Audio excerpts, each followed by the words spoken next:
Hey, y'all came back and just in time too, because we've got Echo Fox versus OpTic Gaming here to wrap up the day. Let's go ahead and look at the starting rosters. Selecting the blue side, it's Echo Fox with Solo in the top lane, Panda once again in the jungle, Fenix at mid, Apollo and Hakuho bot and support with coaches Tyler and Song. And facing them on the red side today is going to be OpTic Gaming. In the top lane, Dhokla. Meteos making his return to the jungle. Mid laner Crown alongside bot and support Arrow and Big with coach Zabatine and Croissant.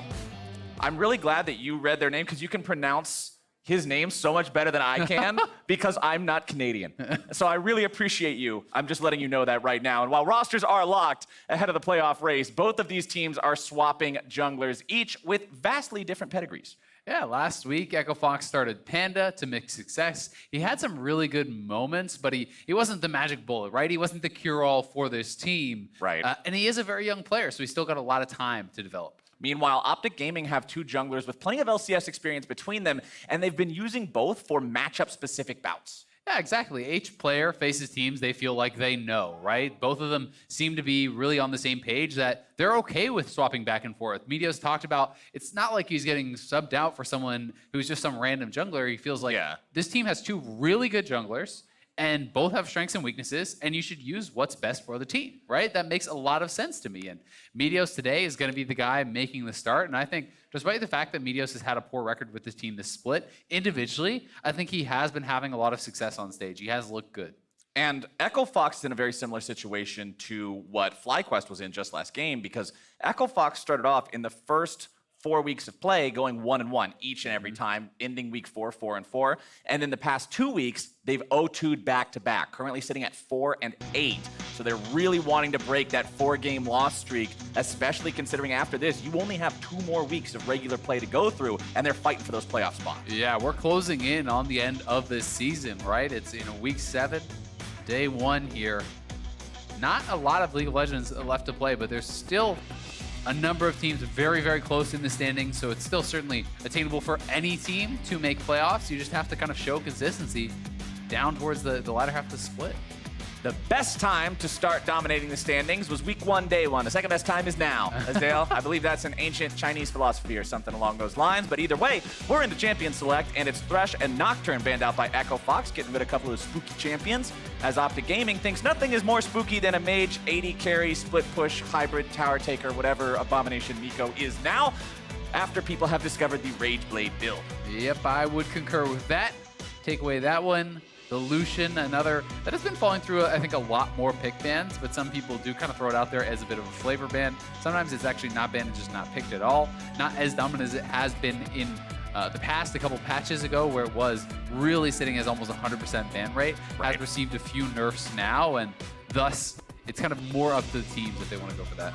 Final ban of the first round here for Echo Fox will be LeBlanc, wanting to remove some of that mid-lane carry power from a guy who has quite a reputation of being someone who could really pop off in the mid lane, considering he's a former world champion. Crown won't be on that one today. Honestly, both of these mid laners have been performing very well. I feel like Fenix has been the standout player for Echo Fox in these last couple weeks. He has been really a game changer in a lot of cases, being able to pull off some pretty big plays. Specifically, I think the Zoe has been an incredible champion for him and been securing his team so many neutral objectives just by simply poking people off them and chunking someone down, not allowing them to ever contest. Well, one champion that is also pretty good at poking people down and preventing contest is Jayce. That's going to be locked in first here for the side of Echo Fox. OpTic thinking about what they want to go for, hovering over a couple of different picks, a few serious ones, a few troll ones, and they're ultimately going to settle on that Sejuani there for Meteos. Yep, and the Sejuani, I would like to see it paired with a kind of a melee top laner. That generally feels like such a strong setup. You can actually proc that passive that much faster with Sejuani, and really can make for some very powerful 2v2s, especially if you're expecting that to be a top lane Jayce, as has been more common in the NALCS. Certainly something you want to shut down. And it looks like they're going to take the Yorick into it here, putting Dhokla on one of those split pushers that he's been known for. The thing they have to watch out for a bit here, though, is if they actually flex the Jayce mid and try to pick a counter to this. You know, something like the Jax is still available. You can even go for things like the Yasuo or the Fiora. Even Aurelia can be a very strong matchup into it, but if it is in fact going up to that top lane, I do think Yorick can even win 1v1 against the Jayce, and if there is jungle attention, that can look really ugly for him. You certainly are going to be bullied in the early levels, but once you have a few levels under your belt, you have a little bit more tankiness to kind of survive that Jayce poke. If he gets caged up, he doesn't have an easy way out. You can lock him down, you can take him out. We even saw this showcased in the Griffin versus SKT match where Yorick was picked directly into Jayce as an answer. And it looks like Echo Fox is going to go ahead and look towards their bottom lane here in this first half of the draft, grabbing themselves the Tahm, Kench, and the Ezreal, a very safe duo. Yeah, this seems to kind of be the LCS special where teams who want to play for late are grabbing this up. If you don't want to focus on the bottom side of the map, if you want to try to play for that scaling win condition, this is about as safe as you can ever get for that marksman. You have double tier with the Seraph shield, even Iceborne Gauntlet giving you armor and whatnot there, and then a Tahm Kench to pull you out of safety, in addition to an Arcane Shift that is on a 4 or 5 second cooldown when you're hitting Mystic shots. Well, OpTic Gaming says, all right, Echo Fox is going with a safe support that helps peel for its allies. We're going to go with a safe support that helps peel for its allies. Braum, we saw how that worked out pretty well last game, so maybe they'll be able to do a similar thing with it here this time around. There's also a tremendous amount of CC for the team fight between Braum and Sejuani. Those double passives can be stacked up one into the other. That is a lot of effective crowd control. If anyone does get tagged, they could be locked down for a really long time. All right, second half of the band's coming through now, and OpTic says they remember what it looked like when Yorick has played against Jax earlier on this split. They don't want to see that again. Spear of Shojin Jax just essentially helicopters permanently and smacks Yorick around with the lamppost. There's nothing you can do about it. Echo Fox deciding to ban away the Tristana. They recognize that they've already picked their AD carry, so pinching the pool is pretty easy. Yeah, I think that the Jax ban makes sense. It may end up being Jayce top regardless, but I think just on the off chance that it's going to be Flex, this is a pick that people have been showing in the LCS as an answer to it. Some of the other picks I think still are very strong, but people are less willing to actually play them. And things like a Fiora or Orianna can be risky in and of themselves and require, I think, a lot of practice and also knowing how to play around a 1-3-1 style comp, which was what you'd be opting yourself into. Last ban of the champion select here for Echo Fox. What's it going to be? Kaisa is the choice. Double investing in those AD carry bans. Probably going to see the AD carry pick come out here for the side of OpTic. Leave that final counter pick open for a solo lane. Honestly, if Arrow is comfortable playing it, I would love to see him play something like the Jinx that Turtle brought out. I don't think that Tahm Kench Ezreal is the lane to really punish a scaling pick, and that's why I think you can almost just outgreed it, right? If they want to try to go really late, you kind of have the two options. It looks like they're leaning more towards trying to punish it early, try to say, okay, well, you don't have the power, so we're going to abuse that. We're going to use this to take neutral objectives. We're going to have 2v2 lane priority. Now, the other option really is just picking something that outscales the Ezreal and saying, sure, let's go late. Well, the Kalista locked in means Braum will be able to be thrown into the middle of the team fight. Braum, a champion that's traditionally known for disengaging, backing off, stopping the opponent from being able to make the play they want to. But when you can fling them right at people, Glacial Fissure can become a pretty solid tool to engage on its own. Yeah, exactly. I mean, you hit the knockup from the Kalista ultimate, and then that Glacial Fissure becomes essentially unavoidable. You can just layer it, and during that entire time, you can be stacking up the Braum passive. You have Sejuani ult as well, so multiple forms of engage, a tremendous amount of CC. They are drafting a pretty strong core here. Certainly, Yorick, you're expecting to be out in that side lane split pushing. He can join up for the team fights much better than in the past, and that's one of the reasons we're seeing him in pro play, because the ultimate can follow him around, but still does have the most success in a side lane. And Trundle coming through here for the jungle pick. Very interesting, unless they want to do jungle Jayce and the Trundle top, but I think that makes less sense. I think that is a very bad matchup for Trundle, so I'm expecting to be Trundle jungle. Yeah, Trundle doesn't really have any sort of a way to get away once he gets caged up and beaten down by the ghouls. Yorick can be very oppressive in those types of matchups, but Orianna will definitely go mid, and the pick for OpTic Gaming is to send Corki against him. Okay, Crown here, going to be able to lock in that Corki. He had the last pick. A lot of teamfight damage here with that Corki, certainly something that scales incredibly well into the late game stages. Also, when you do get access to that package, it is someone who can provide assistance to that side lane, give some backup to that Yorick. If you can collapse on and take down that Jayce, get that Yorick a lead, that is going to be a massive win condition for this OpTic team. I think both sides are going to have a lot of attention being paid to that top side of the map. I mean, that's the name of the game when you're trying to run these strictly split push champions. Nobody wants to have a 5v5 in ARAM game when you have your top laner mid and it's Yorick throwing these little ghost orbs that do 150 damage, or Jayce shooting a shock blast into a tank that doesn't even break their shield. It's a little bit ridiculous. They both want to sit in the side lane, but if either one falls very far behind, it just becomes a nightmare scenario. We've all seen what happens before when one of the split pushers just takes off. He gets a 2 or 3 kill early lead thanks to a lot of jungle pressure. He's 75 CS up, and the other guy sits under inhibitor turret and says, well, this is a fun game. Yeah, exactly. It can be very difficult if you do fall behind, and I think drafting for the winning 2v2 here I think is incredibly important. I do think that Sejuani plus Yorick can win the 2v2 top against Trundle and Jayce. It's going to be down to, can you connect with those skill shots? Can you actually hit the morning mist, get those ghouls on your target, because that really does add so much of your damage. But we'll see if OpTic even play to that side of the map, as Yorick is still winless in the LCS. Teams, I believe, have not been playing correctly around it, and I really want to track how well they can perform with this and how comfortable Dhokla in particular looks on it, because he is a guy who has brought out the Yorick pick even last year and had success with it. So he should be someone who is more practiced and has a better understanding, you would expect, of this champion, where I think some of the pros have been more kind of in the camp of this is a strong pick, I'll just bring it out, but haven't necessarily put in the time to really master it. I mean, there's been a lot of cases in the past, especially if a champion sort of just pops up and it's not something that was traditionally thought of for a very long time. Not many people would play it just because they wanted to.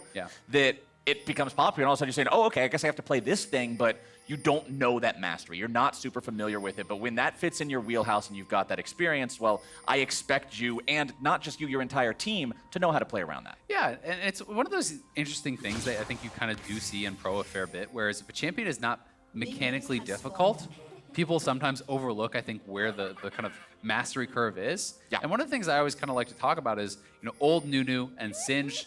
Those are champions that had very few mechanics that were difficult to pull off, right? You're essentially just turning on your poison and running in circles on Singe. Nunu was very much about counter jungling, and binding your laugh to consume. That's true. But, yet they were some of the champions that had the highest mastery curve in the game, because it was about knowing where to be, when to actually fight, what fights you could take, and that I think is kind of a similar vein as Yorick. There are little mechanical things that you can learn, but I do think so much of it is about understanding when you're strong, when you're weak, should you push, should you stay back, how to prioritize getting ghouls out versus using Q to trade. There's all these little things that can make a massive difference in that gameplay. Remember that the ghouls can only be spawned when there are enough graves nearby, for those who aren't super familiar with the Yorick versus anybody matchup. And as long as Yorick doesn't have the ghouls, he's actually not that scary. So exactly, and that's why I think sometimes people get baited into utilizing the Q to trade when Apollo may just get first blood. Apollo is rend into pieces. First blood over to OpTic. Oh my god, he just got deleted off the map, as it looked like Hakuho may have been roaming up. We'll have to see that one more time to try to help out at that scuttle, and they just flash in. All summoners blown, but they just absolutely delete Apollo, and Hakuho moving over towards the scuttle to try to help out there, and then he is just separated, and it's a hail of blades arrow. Those 3 quick autos, proccing the Braum stun, absolutely deleting him. Huge early advantage for the bot side. You ever watch Troy starring Brad Pitt? There's a scene where he throws a javelin straight through a guy's heart and kills him. That's exactly what I was thinking of. That is Arrow's Brad Pitt cosplay right there. That was some awesome level 2 play coming out from the side of OpTic to make sure that they get themselves online. And not only are they online, Apollo had to use his teleport as an Ezreal without buying tier. And that feels really bad for the side of Fox. Yeah, I mean, he didn't get anything with that buy, right? He's sitting on a refillable and pink board. That was his buy with that TP. So, despite the fact that they did have to expend both flashes and the ignite to kill him, getting both of those summoners down is really big. And Arrow actually has TP himself here. This is not heal. So he is going to have a really advantageous buy when he goes for it. Very likely going to have Apollo stuck under his turret, be able to reset, and potentially, get an even bigger lead off the tempo that gains him. 22 farm to 16. Obviously, there are a couple more minions alive on the board here for Echo Fox to collect, but you're feeling so good about that one on the side of OpTic. Big and Arrow making some things happen down here. Arrow, a player who a couple years back was in the running for MVP, has since not had those same level of performances, but has still been on rosters ever since those days, and you'd love to see him pop off like he did back in those times. Definitely do, and you also have to notice if you look at Panda up on that top side of the map, Meteos is having to give up a lot of these camps, and it's putting him in a situation where Dhokla is now pretty exposed, and you're always going to get very nervous if there is a stacking wave and your jungler is not on your side of the map because you're worried about that potential dive.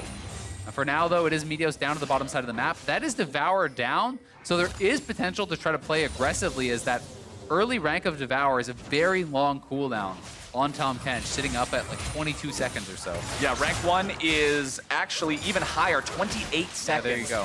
On Tahm Kench, his Big's gonna eat some damage coming out from Apollo there. Meteos clearing out the last couple of Krugs. And OpTic are deciding they want to go for some kind of a dive here. It's Apollo who's in some trouble. Arrow looking to stack it up. He's got the damage yet again. Hakuho taken down to about 100 HP. Big can say the same thing, but the problem is he's got friends nearby.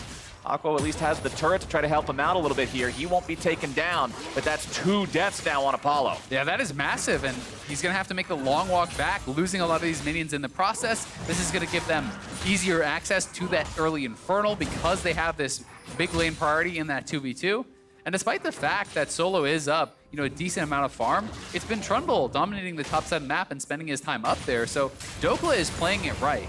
You don't have to actually stay even. If your bot lane is slamming, you just have to mitigate risk and try to play as safely as you can. Dhokla just getting hit by a couple auto attacks there. Par for the course up against the Jayce. Solo with 44 CS compared to the 27. Always what you want to see on that ranged auto attacking champion.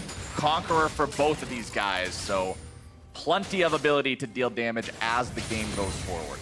And one little cool thing you can actually do here as the Yorick is a lot of players kind of struggle if they summon the ghouls and then you throw the E and you actually miss. Well, in this case, he does hit. We'll be able to trade back. Solo's trying to go aggressive onto this one, but he's just getting beat up by these little ghouls following around, punch, punch, punch. Yeah, I mean, he's down a level and Dhokla won the trade, right? But to go back to it, what you can actually do is you can actually throw the E first and then summon the ghouls after. So you wait until you hit the actual E there with the Morning Mist. So you guarantee that. Then you summon the ghouls, they'll immediately jump on that target for the duration of that debuff. So it's something that you can do if people are actually being very good at dodging that Morning Mist. You can kind of hold on to that and play that a little bit differently. Here we see another strength of Kalista, unique to her as an AD carry, and that she's able to help out tremendously with neutral objectives. Very early Infernal secure for the side of OpTic. Usually those will be more heavily contested, but considering the advantage they've built for themselves on this bottom half of the map, OpTic Gaming is happy to take that prize pre-7 minutes. Going to be feeling really good about that, and unfortunately for Fox, they don't really have any option to fight for it. Their advantage is on the top side of the map. Their 2v2 is getting slammed, so if you go over there, you're just going to die. And even on the top side, you can see early Tabby is going to be the choice here for Dhokla. He just wants to kind of build up enough defensive stats to sustain himself through this Jayce poke. And now that he's post 6, if you actually cage up that Jayce, you could even potentially win that 1v1. But he's going to have to be worried about the fact that Trundle has just set up camp on this top side. That's the second red buff taken away already this game here by Panda. He is really putting a lot of pressure up on that top side. And when Panda debuted last week, remember his early games on the Jarvan were solid. He got ganks off, he made things happen, he facilitated plays for his team as you would hope. He ended up losing a smite fight that lost his team the Baron later on, very unfortunate. But at the end of the day, this wasn't a thing where he showed up and it's like, oh, he's clearly not ready for LCS play yet. He had some good moments. The team just still couldn't happen to find their wins. So I'm glad to see them playing him again, giving him another shot, continuing to give him this LCS stage experience. And we'll see how much that can do as the game ticks on. Because remember, Trundle is one of the most classic Sejuani counters, especially in a day and age where Aftershock is so prevalent. If you can manage to subjugate her when she has both the bonus from her Arctic armor and the Aftershock on, you become incredibly tanky and she loses a ton. Yeah, she can actually go into negative resists at times there. It's like you can get into these really weird scenarios where your passive and the Aftershock both expire, and then the percentage stolen was based off that, which is so much above what your normal stat was. And that is really, really dangerous for Meteos, but we'll see if the game even becomes about that straight head-to-head fight. At the same time, if Meteos hits some CC, if you engage, you hit that ultimate, and then it's layered up with a Braum stun and all these other things, you may not even have time to actually kind of fight back. Crown continuing to apply pressure here to the mid lane. One turret plate already down, and remember, when Corki's in the game, we've also got that extra element of the package to always consider. Whenever that's online, I'm going to be looking at Echo Fox to make sure they're heavily respecting it. We know how much that can change the outcome of a fight, and if that fight ends up giving away 3 kills and multiple objectives, well, that can change the entire game. Yeah, and if you can take that to a side lane where, Yorick can kind of blow open the map a bit and knock down some towers, that can be very, very dangerous. You can see still on the bottom side, no real chance to actually contest in this 2v2, so Apollo and Hakuho are trying to mitigate loss, trying to, kind of hang on here and not fall further behind, but that's a second turret plate going their way. And this is a really significant advantage. You can see Trundle was up to that top side, but the Blast Cone was already knocked off by Dhokla, which was, I believe, what he did actually on that little roam. A very nice little move that may have actually kept him completely safe from this gank. And back in Champion Select, you talked about the 2 answers to a lane like Ezreal Tahm Kench that's just designed to be super safe and super passive. Is either you go for the outscale or you go for the punish, and so far the punish has looked pretty solid here for the side of OpTic. 22 CS up, 2 deaths on the enemy AD carry. Teleporting back in now to make sure that his opponents don't get anything more as Panda continues using the top side control that Echo Fox has found themselves to get that Rift Herald. Yeah, I mean, it's just been a split map situation, but Echo Fox is getting a lot less, right? Yes, they have the CS advantage. You can see CS parity kind of on opposite sides of the map. If you look at the Jayce, he has the 97 CS. You look down here at the Kalista, they're at 100. That is very even in that regard, but it's the 2 kills in addition to the turret plates that have actually been picked up by Arrow that are really kind of making that a bigger difference. And yes, it is the Infernal trade for the Rift Herald now, so in all their regards, there's a lot of parity, but it is this bot lane and that 2v1 kill, well, 2v2 kind of, that they got that was really, really important. Corki with blue buff is a very frustrating laner to have to deal with. Rocket's constantly going to be flying towards you. Fenix will go off to grab his own blue here in a moment, running very low on mana, so wouldn't be able to hold the line much longer without it. But at least the Mana Moon is finally up and running for Apollo there on the bottom side. Even though you start stacking as soon as you buy the tier, it stacks much more quickly once you have the item evolved into the complete one. So hopefully he can get that online and get that fully completed into the Muramana before too much more time passes, as Dhokla will continue pushing up the wave here on the top side, summons up the ghouls, and takes the Maiden home. Yep, he's not actually going to push it fully up because one of the things you're noticing is his jungler's not playing on this side of the map, so he doesn't want to play it aggressively. And the Maiden is actually what's keeping him safe. So what he's doing is instead of actually walking up and trying to get turret chip, he backs off so that the Maiden will reset with him, not allowing Jayce to kill that off. Because the best way to actually kill Yorick is kill his ult first and then 1v1 him after. And Panda up here, gonna get pushed out of the jungle by Corki and Sejuani, but Dhokla is quietly, I think, having a very good game, playing weak side of the map in a disadvantageous early matchup. So credit to him for keeping safe. Meteos is now up here, potential 2v2 brewing.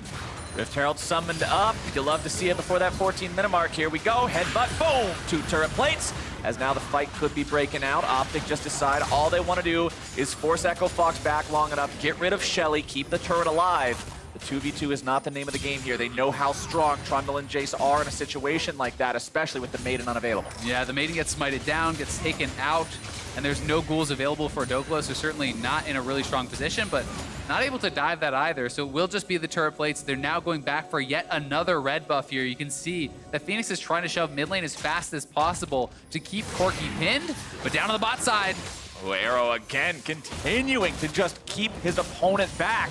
Meteos moving forward, wants to get that one, but it's Solo of all people who walks away with a red buff, and that is not what Yorick wants to see. No, not at all. He's going to be very thankful to have grabbed that. Now they're on to Fenix here.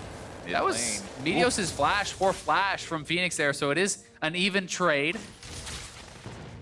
If you're Crown, you're happy to see that. If your jungler can pop the enemy mid lane splash for his, that means you've got summoner advantage now. You have the potential to maybe make some sort of a 1v1 happen. Most likely not. Orianna's a rather safe champion with a self-cast shield, but it's still an advantage. You can come back later.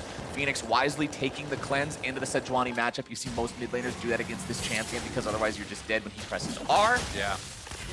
Yep, for team fighting, it feels very, very necessary, right? It's pretty difficult. Nice little block on that. But he still got it. Meteos didn't have smite ready. Meteos' smite just now came up. And so Apollo got to shoot the red and take it anyway. I mean, it feels bad as a jungler. Big blocked the ultimate, but then he actually stepped back so he could auto. You can still block the auto. His shield was still up. He just needed to stand a little bit forward to let Meteos finish that off, but perhaps not expecting that to happen either way. Another red buff going the way of Echo Fox. They've been getting basically all of them. They have stolen all of the red buffs this game from the top side, so it's got to be a frustrating one for Meteos, but still, to his credit, they grab another dragon here on the bot side of the map, and gonna be feeling still pretty strong. Gold still very close between the two sides here. 2-0 kill advantage. Let's take another look at the red buff here. Look at that. Okay. Now this looks really cool. Boom. Oh yeah, I blocked it. I'm in the way, but Oh, it actually got knocked forward by the Sejuani W. So. Meteos slapped it ahead, and then Apollo said thanks. That's pretty funny.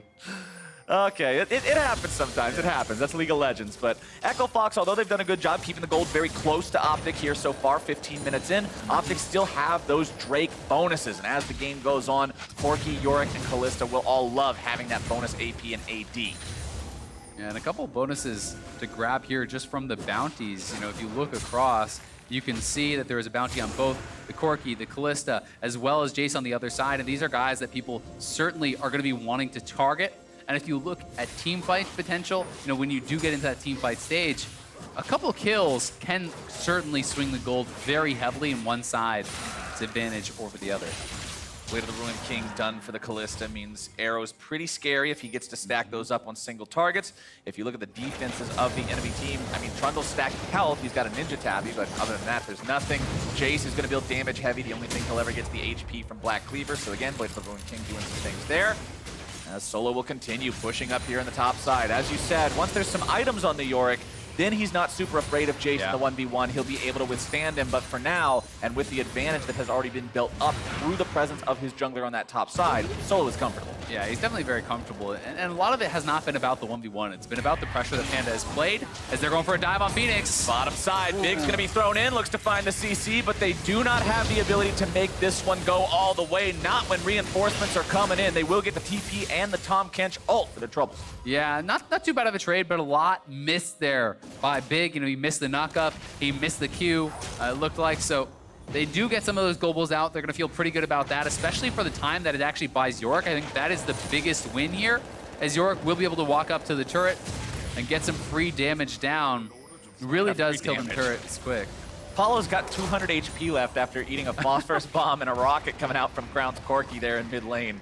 Very difficult pick to deal with. Ezreal, normally the champion who's doing the poking from long range and not allowing his opponents to respond, but when Crown's been able to farm as successfully as he has this game, highest farm in the game by about 15. Trinity Force, Sorcerer's Shoes already online. You've also got to appreciate the fact that Corki is one of the only AD carries that can benefit from Sorcerer's Shoes, since he does do vastly more magic damage than physical damage.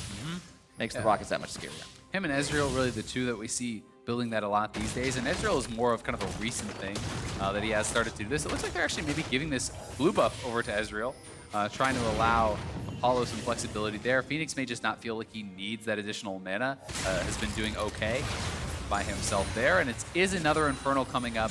That is going to be, I think, a pretty big target for OpTic. They already have gotten the first couple dragons. The second Infernal really would be a very big advantage when you're looking at a comp that has double marksman. These guys are already going to scale very, very well, and certainly will be terrifying with all that additional AP. Runans means the Kalista is going to be that much scarier in a team fight too if Echo Fox decide to try to contest this one in open ground for that Drake. Crown continuing to push up here in the bottom side. Goes after Fenix. Jumps in. The shockwave comes out. The stasis goes through. Crown looking to find the damage. Going to fire off the rocket a little bit too early. Will not be taken down. Barely walking away on that one. OpTic looking to make it two now if they can. True shot for rocket coming up the wall. Not going to find Crown. Hakuho gobbles him up. Keeps Panda safe. But it's still a 1-for-0 for OpTic Gaming as now they try to retreat. Jayce coming in from behind. Solo looking to join this fight if it goes any further. But OpTic have disengaged. Yeah, really well done there. Crown getting the solo kill onto Fenix. Seems like he did have the knowledge that he was over in that bush. Waited till the last minute, does interrupt him, gets the kill. And so cool under pressure there, avoiding the Ezreal ultimate. Meanwhile, Dhokla being bought time by his winning bot lane. He is clawing his way back in, closing that farm advantage, knocking down a turret. He's on the Triforce now too. OpTic is playing this out very, very well. And as someone who I know likes to play a lot of split push champions, you've got to share the frustration that you experience right now as Solo when you're going up against an enemy split pusher, you're winning the 1v1, but because of the rest of the map is bleeding so heavily, you have to choose between continuing to try to win that or going and helping them. And now Dhokla's getting back into the game, catching up, making things happen. Panda in some trouble. Spear's going to be flying out. Shockwave only finding its way onto one, and Fenix in some trouble yet again. Crown looking to go in and find the damage. Auto attacks find their morph. and that is another kill going over to the OpTic Gaming mid laner. Apollo has to run out, and OpTic claimed their pride. And Solo had to roam down again. Dhokla's just going to take another tower up here. He can continue the pressure. This should be gifting them a free Infernal, because now, if you send those members top, Dhokla just runs away. They're already on the Infernal, and OpTic are just peeling Echo Fox apart here. Apollo's gonna my die. God. Crown just blows him up. Spellblade enchantment from Trinity Force. You don't even need to be able to crit. He's only got the pieces of the eye edge, but it does not matter. Dhokla tries to get himself out of some trouble now. He's in a 1 versus 3. Gonna take Solo very low, but not enough. Still won't matter though. He dies, but it is Infernal Drake number 2 going over to OpTic Gaming. Yeah, a little bit greedy for Dhokla staying around. Kind of the first slip up for him this game is there's been so much pressure on the top side from Panda. He's been playing it very patiently, but still, they get 2 turrets, they get more kills, they get the Infernal. Crown is already feeling like he's just two-shotting people. Now he has double Infernal. He has a ton of gold in his pockets here. He's gonna be able to go back and be very close to finishing the IE if he can't already complete it. And this guy is gonna be absolutely monstrous. He's 2 levels up on Fenix, 4 levels up on Apollo. That is frightening. Crown has just been a pleasure to watch this game. I love seeing someone on a champion that traditionally wants to stay at maximum possible range be so familiar with their power spikes, compared especially to where their opponents are. You can say, no, I'm just gonna balk in and kill you, even if you're right next to your turret. Having that awareness, having that sense of everything around you is the difference between being good and being exceptionally good, as Arrow will continue farming up here now in the mid lane. Infinity Edge done for Corki. And if you look at the minimap here, you can see all the vision in this bottom quadrant of the jungle. So many wards from OpTic over on this side of the map, really showing where they're trying to push the advantage, where they're trying to pressure out their opponents. Because they have this big edge in the bot lane 2v2, that is where they have been playing. It's been this split map situation, and yet on the other side of the map, it's actually, despite their early advantage, Yorick who got 2 turrets. There's no aggressive wards, and really Echo Fox is super on the back foot now. More lethality coming in for Solo. He has the Black Cleaver, plus that Yumu's Ghostblade done. Second serrated Dirk in inventory means anybody without armor is going to be taking a lot of damage from this guy. He'll start split pushing bottom lane, grab that standing tier 1, put some more gold in the pockets of Echo Fox. That'll bring the game up to about 2,500 gold. More closely 3,000 now, actually, after some of the farms picked up by the side of OpTic top side, but still, Solo's got his work cut out for him here, constantly having to try to help the rest of the team, providing Dhokla the opportunity to get back in and push things out himself, while you can see the rest of OpTic now dominating that top side of the jungle for Echo Fox. I mean, it's a dream situation as a split pusher. If your 4-man squad can hold on 4v4 and even 4v5, then you're just Yorick. You're just going to run it down the side lane the whole game. Yup. And you're just like, well, okay, you're not here. You're going to lose towers. And now they're doing a 1-3-1. Crown is already on their inhibitor tower. They're not even at the mid lane tier 1 yet. Echo Fox really struggling to actually answer this map play. They don't know where to go. They're losing on all sides now. You can see Dhokla shoving up very heavily bot. This now means OpTic can go over to Baron. You set up in this area. When multiple members respawn bot lane, you can potentially even start the Baron utilizing Arrow here. You can see how much pressure they actually have with these minion waves. You look at this mini-map. They're shoving up here. They're shoving up here. They're shoving up mid lane as well. And that is really getting them all of this additional pressure that is giving them access to the Baron Pit. And it's going to allow them to even just start it up. You already mentioned that Crown was 2 levels above Fenix. He has hit 3 levels above his opponent now. Level 16 on Corki. That means we've got the most powerful version of the rockets that are going to be fired off. OpTic do decide that it's still a bit risky to try to go for the Baron right now.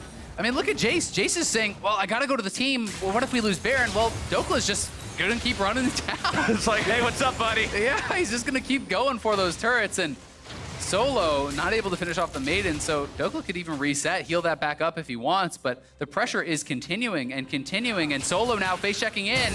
Dhokla starting that fight off, but it's going to be a 4 versus 4 on the opposite end of the map now as well. Crown goes on a rampage. Both bottom laners dead on the side of Echo Fox. Panda looking to run, but he is stunned up. Winter's Bite will find its way down, and they will take him out. A double kill over to Crown, the man of the hour here in this game. Yeah, Solo gets the solo kill on Dhokla, which is big for him to relieve some pressure, but unfortunately, the team has collapsed on the other side. 3 kills going the way of OpTic. No jungler on the map. This will be a very easy Baron for them. You can see Big even in position to zone to try to protect from any potential steal that could come in. Big throwing out the Winter's Bite, just trying to zone these guys away. Baron very low, is secured by the side of OpTic, and now Echo Fox, they found themselves way too close. I don't really know what they were looking to make happen here. The shutdown goes over to Crown, who's found himself one, but they found the shutdown back now. Fenix with a big shockwave onto multiple people. Crown barely looking to get himself away. Clockwork windup will try to do some work. Ball not finding its way onto that enemy 80 carry. Meteos over the wall with the blast cone. It's Arrow and Big dead, traded for Solo and Apollo. Yeah, Fenix and Apollo there were getting work. It looked like they were turning the fight around. They get the kill on Arrow as Hakuho came in, but then Crown just lights up the Ezreal, and we're back to the original replay. Look at that engage. Braum getting thrown in straight into the bounce house. No chance to even activate the gray health as you get stunned by Sejuani, knocked up by Braum, knocked up again by the ultimate, then into the Braum passive stun. There's so much CC. These guys are not having any chance, and that is the payoff on the vision. Now to the Baron take. You see teleport coming in from Apollo. He's getting a lot of poke on Apollo, onto Arrow over the wall. Hakuho comes in, is able to get that kill, but then look at that damage, Crown. Like, that's like a range minion there. He's just one-shotting him. It's like, why is this range minion give so much gold? I don't understand. Is it skin? Well, I mean, at this point, he's 0-5. It's not that much more gold, Ezreal. It's a rough life to be in, and OpTic Gaming are now pushing themselves up here. They've got the Baron buff ready to go. They are locked and loaded, in control of this game for the longest amount of time, and they would love to be able to seal this one away. Echo Fox under pressure. Apollo not having the greatest game here on the Ezreal. Will be trying to defend. Has the one tier completed. Not really going for the second one. You can see that he's so far behind this game. Going for that second tier would have felt pretty bad. Here comes the Tahm Kench for a play. Hakuho wants to start it off. Big throwing out the shield. Arrow makes sure he pulls him in, keeps him safe. Doesn't want to let that support get caught out here. Crown finding a lot of damage onto Solo over the wall. More rockets could go in! That was a big one. Crown goes legendary, and Meteos gets himself away with the one man on your team who was trying to hold it together down. Surely Echo Fox's base will fall. Yep, they're losing the mid lane. They're losing the bot lane, and they have lost full control over this one. His Crown is just taking over. This man is on a mission, and he is destroying Echo Fox. This looks like a guy who has a skin in the game specifically made because he played League of Legends. That's what this looks like to me right now, and OpTic will now look for the very end of the game. They've still got 15 seconds left before Solo respawns. Big gonna be taken down to half HP. Crown's bringing in the damage. Nexus turret number 1 already gone. Dhokla trying to get himself away. It's Fenix in the back, still trying to find some sort of an opportunity to do something. But everybody from OpTic is still so healthy. Solo's made his way in. Big is going to be the target. True Shot Barrage intercepted. Big's gonna be taken down. Solo now in some trouble, stunned up, also taken out. Echo Fox in retreat. Hakuho's gonna be rend to death with the spears. Arrow looking to find the kill, won't quite get it. Who cares? Nexus is gone. And OpTic Gaming take the win. OpTic just showed us such a strong performance here against Echo Fox. Really, so much credit deserved by this team. Playing the weak side of the map so incredibly well here from Dhokla. Crown dominating the bot lane 2v2, going so heavily to Arrow and Big, punishing that Ezreal Tahm Kench bottom lane. This team, not only did they get ahead early, they closed it out quickly. This was a very impressive game from OpTic. Crown had no deaths and no assists. He killed everybody so fast, there wasn't a chance for someone else to take the kill. How can someone get an assist when you one-shot everybody? When you're doing 600 damage per auto and missile, and you auto QR the guy and he dies, there's not much of a chance there, but Crown really popping off this game. Couldn't ask for a better performance from him on the Corki, and I think you're really gonna have to respect this pick if you're playing against OpTic Gaming here in these next couple weeks. Yeah, you really will, and the slide for Echo Fox does continue. That is now 5 straight losses, I do believe, for them, and certainly not the position they were hoping to be in at this point in the season. OpTic, though, turning it up at the right time here, showcasing a powerful bot lane performance. We have yet to see a lot of those great performances from Arrow that we had come to expect in the past, as you were talking about. He shows us a great game. Arrow shows us a dominant carry performance, and I think this was a really strong win from OpTic. Definitely looked good on their side, and now we're going to send things down to pastry time for an interview with the OpTic top laner. Thank you very much. I'm here with Dhokla. That was quite a game. How are you feeling kind of coming off that one? Well, I didn't really do much in the game. They were playing around top to shut Yorick down, so Crown just won me down the game, and so did my bot lane. Like, level 1 kill, Crown's just 29, so yeah, I just played some League of Legends on the top lane in an island. playing some Yorick, splitting aside. That makes sense, certainly doing your job. But Crown, obviously, the newest addition to the roster. What is it like playing with a player that obviously comes from a different region, but has such a kind of a story behind him? It's great. Like, he's a really fun guy. Like, the more you get to know him, like, the more relatable he is. So it's really good to have him around, and yeah. Awesome. Well, thank you very much. Congratulations on your win today. We're going to throw it back to the State Farm analyst desk. Thank you very much, Pastry Time. OpTic Gaming come away with the victory here against Echo Fox in our 5th game of the day. That guy on your screen just moments ago had to absorb a fair amount of pressure in the top lane at the early portions of the game, while on the bot side, we got to see our Kalista finally making its appearance here in the LCS, where in some other regions, LCK in particular, it has been a hot pick. I got a lot of respect for Dhokla. He's not saying, yeah, we did all this, we did all that. He's like, nope, my bot lane was kicking ass, and then mid lane started 1v9ing. This is the strength of Kalista. One of the strongest level 1s with Braum, and then just going for the tower dives constantly. Love to see this. It was what kind of gave Crown the space to farm up a ton. He ended up taking over the game a little bit later and went for these kind of crazy solo kills, diving in the back line. He was one of the most aggressive Corkis I've seen in a long time, and he did a great job after getting ahead with the help of his team, snowballing that into a very quick game. And yeah, Dhokla wasn't in those replays. I wonder what happened. Stuck in the sideline. It just doesn't happen. It made me really happy to see, like, when you guys have these leads, do something with it, right? Yeah. You're super strong Kalista, tower dive bottom like they did, that's great. You're super strong Corki, just walk into people and get some kills and end the game quick. I love seeing that. And then Dhokla doesn't have to do anything, like you said. He can AFK and win. Exactly. Kalista did hit the ban table a couple times today, and so it's very clear that some other teams are taking a look at her. But I do want to talk about this pick and kind of what it enables because of very much that. Not only is she strong in the early game, but then her ultimate allows and enables so many aggressive as well as defensive plays when it comes to,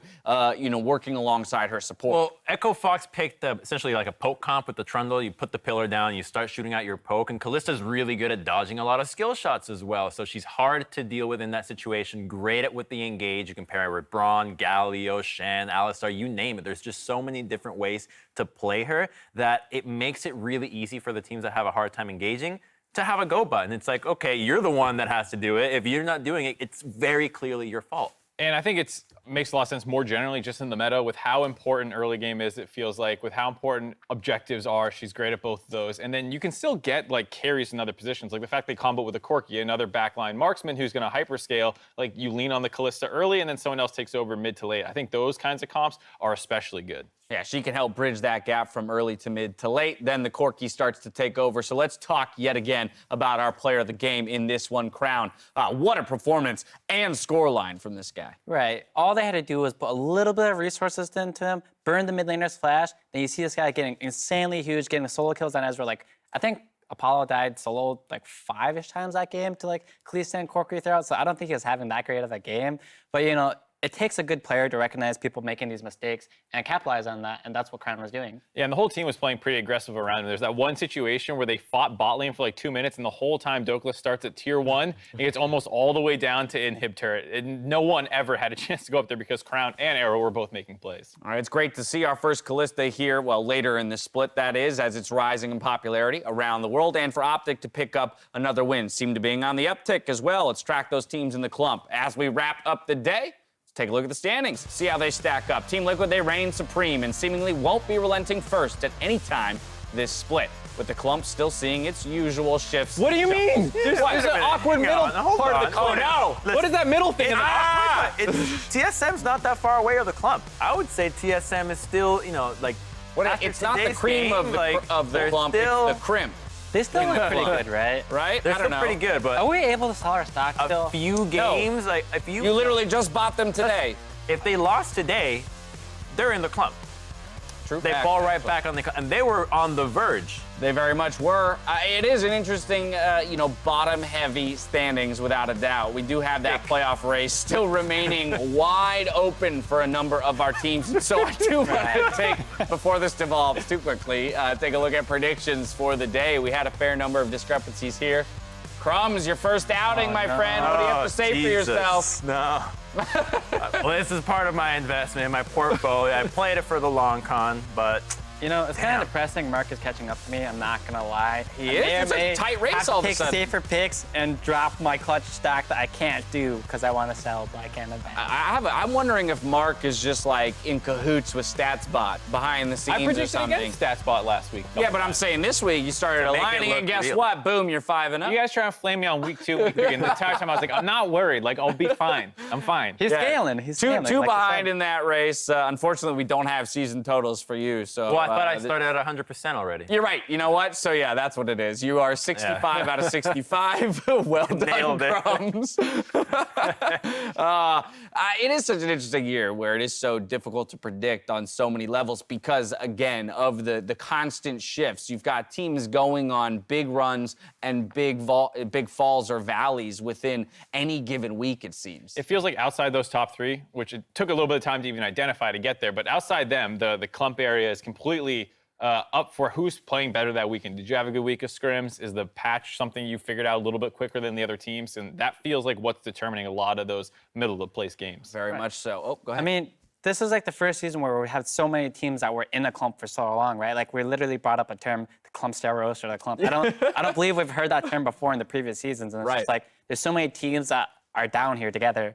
Yeah, well, normally by week 7, end of week 7, we can mathematically, put some teams in or out of the playoffs. Right now, the only team that applies to is Team Liquid, our number 1 team, making it into the playoffs. But we can't necessarily count anyone out Most of the playoffs. competitive split of all time, then. In some way. In a way, right? In a way, Right? there's one wrong. argument for that. Not wrong. I think it was maybe more competitive when it was like 4 teams at 11 wins. Yeah. And like it was all about that battle. This is a clear top 3. Well, it's competitive at the bottom, right? Yeah. It's a different. It's a different, like half glass half full, glass half empty kind of thing. There you go. Maybe not the competition we want. Yeah. But what we But deserve. it's competition nonetheless. All right, a reminder that daylight savings rolls over tonight. So keep in mind that you'll be losing an hour at 2 a.m. before the games tomorrow. Ooh, that's going to be fun. After you have your sleep schedule adjusted, you've got Team Liquid versus Golden Guardians in that first game of the day. FlyQuest opposite Echo Fox in game 2, with CLG taking on Clutch in game 5. Gentlemen, what is your big ticket matchup for tomorrow? Which one are you looking at? We lose an hour? What? You guys are still stuck on that. I think after watching OpTic win this game, I'm very intrigued by that OpTic TSM game. TSM has both had a big lead and lost it to Cloud9, themselves had a comeback today, so seeming to have some volatility even while they look like a top 3 team. And OpTic have shown that with a lead now, they can close out a game. I think for tomorrow, the games that you should look at are the Clutch Gaming game and the Echo Fox game, because if those teams lose tomorrow, I think they're almost going to be like guaranteed to not be in playoffs anymore. They'll be 4-10, and it's very unlikely they'll win the last 4. And even if they do they even make it? I'm pretty sure that's their do or die. It is dependent on some other stuff, but it is rare that a Very team likely. that finishes 8-10 would make it into playoffs. Technically is possible. If you need more league action, stay tuned for the LEC rebroadcast, where G2 Esports and Vitality had a back-and-forth clash to close out the weekend. But now for myself, the Cash, is the entire live broadcast crew, thank you for watching. We'll see you tomorrow for more of the LCS. Good night. Go get some sleep. I was there last night. The Where? Observatory. How was it? Crowded? Did you have a good time? Am I there? Can you see? Yeah, I bet. The kingdoms have been warring, and a lot of blood has been shed. But it's important to remember that any kingdom can seize the throne. Oh, wow. Starting with Ignite the Flash. They're going to get first blood now. And here comes the teleport. Going down the game. And Ken is going to try his damn. Go for the end, go for the end, go for the end. Hit the turret. Comes through. Draven finally catches it. Here comes LeBlanc. They've got Otto. Wait, we can end. Let's go mid. Draven go in. Nice. You got this. We're ending. Just stop backs, okay? Can they stop this TP? They do. Oh my God. It is over. I already won the mental warfare game because Riot referenced sneaky in lane. Well, that's going to be a problem. 6 times. Are we going to have a problem here? He's going to have the first knockup. Oh, there's no flash. He misses. He misses the knockup. Svenskaren's got no way out. Go. Nice, we got it. Stay alive. We are getting it. I have. We all dead. Andros dead. 80. Go, Jay. There's no press. Nice. We can end. You have to ask yourself, which team do you truly believe in? FlyQuest. Lyra's the next one on the chopping block. Turtle's Turtle looking going. for the Rockets. Super Mega Death Rocket barely going to be escaped. He's excited. CC coming down from Poe. Keep hitting. Yeah, we win. Kaiser here. Yeah, Bunner. No flash. Nice. Yo, let's go Baron. We're on the other side. Yo, Baron. Kill Ali and Baron. Yeah, let's go Baron here. Paulo may just get first blood. And Paulo is rend into pieces. First blood over to OpTic. We're going on. Look at Tahm. Jayce is gonna rotate. Jayce is mid. Jayce is mid. We got it back. We got it here. Watch me. Solo now in some trouble, stunned up, also taken out. Echo Fox in retreat. Hakuho is going to be rend to death with the spears. Arrow looking to find the kill, won't quite get it. Who cares? Nexus is gone. The bottom clump is dark and full of terrors. Oh, the chase Anda dunks some in and picks up that kill. Go. Nice. Nice. Oh, he knew Afro was there. Oh, my word. He doesn't help. Did he get over the wall? It's picked up this time by Anda. But the minions are there. The turrets are falling. Full hit number one. We got it. On to the Nexus. They don't even need champions. TSM gonna win. Dark and full of terror.